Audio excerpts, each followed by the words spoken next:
شہداد کوٹ سے update share کریں گے۔ جی ڈی اے مرکزی رہنما میڈم سائرہ بانو وسان نے اچانک شہداد پور شہر کا دورہ کیا۔ علی چوک سے اسٹیشن چوک تک چلنے والے سست روی 4 ماہ سے کام پر تشویش کا اظہار کیا۔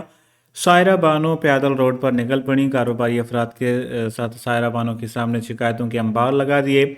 دکانداروں نے سائرہ بانو کو بتایا کہ 4 ماہ سے کام جاری ہے، شہر کھنڈرات اور کاروبار تباہ ہیں۔ روڈ اوپر دکانیں نیچے ہونے کی وجہ سے کروڑوں روپے کی دکانیں متاثر ہو رہی ہیں اور ایمرجنسی جانے والوں کو بھی شدید دشواری ہے۔ سائرہ بانو نے کہا کہ خدا کے لیے اس طرح ترقی دنیا میں نہیں ہوتی، بغیر کسی منصوبوں کے کام نہیں ہوتا، ترقیاتی کام عوام کے ٹیکس سے ہو رہا ہے، کوئی احسان نہیں کر رہے۔ سائرہ بانو وسان کو پیدل دیکھ کر ہجوم اکٹھا ہو گیا اور سائرہ بانو پان شاپ پر پان خریدتے وقت خواتین، مرد، نوجوانوں کا رش ہو گیا۔